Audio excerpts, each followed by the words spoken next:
各位早安，今天我们继续来看黑神话悟空引神图。今天要讲的是小妖的部分，压香客。卦之天下事，终难善其身，以为安稳处，因缘乱纷纷。相传庙宇之中群聚的乌鸦，因终日听经闻法，能生灵性，可补吉凶。于是有些自称压香客的卦师，爱在寺庙门前支摊，以乌鸦雕签来卖卦。他们的卦摊上总点着象征寺庙的檀香，说自己的乌鸦正是庙中通灵的老鸦。有位压香客，他的乌鸦是自幼驯养的，能用特制的卦签与之交流。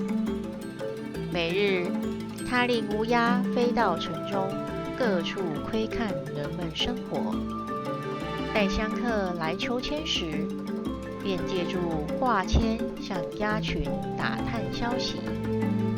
他将这些消息混着自己对人事的了解，真假参半，罗织预言，倒也颇能唬人。一日，有位官员以重金求卦，压香客言他官运亨通，必能位极人臣。未料官员当年非但未升，反降了一阶。官员怒不可遏，率家丁前来问罪。压香客又以乌鸦窥看的消息解释，说是官员没花足够的钱修缮祠堂，糊弄而过。官员竟深信其能，压香客引荐了给同僚们。压香客凭此存下了许多钱财，可他知悉了官员们太多迷信，深恐自己性命难保，遂决定换个谋生之法。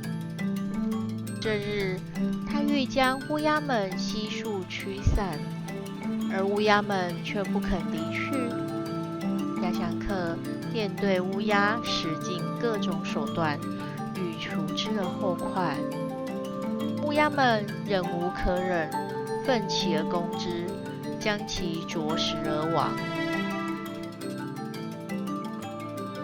其后，乌鸦们变化身形，穿上卖卦人的衣服，也称自己压香客，持着香炉，在庙宇四周继续雕签卖卦，装神弄鬼，哄骗世人。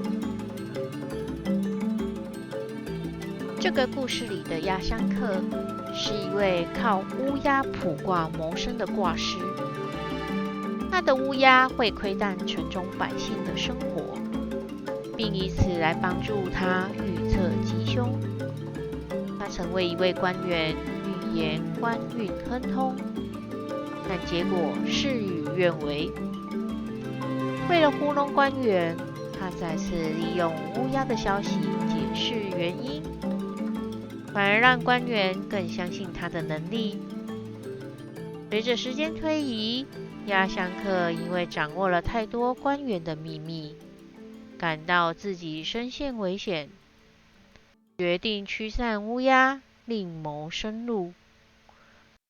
然而乌鸦不愿意离去，最终将他啄食，并取代他继续装神弄鬼。这个故事揭示了利用权术和欺瞒来牟利的风险。压香客表面上获得了名利，但最终无法摆脱自己设下的陷阱。当人被自己的谎言所包围时，最终会自食其果。谎言编织的网罗，终将自己囚禁其中。当你在追求利益的过程中，要知道诚信与正直是不可或缺的重要因素。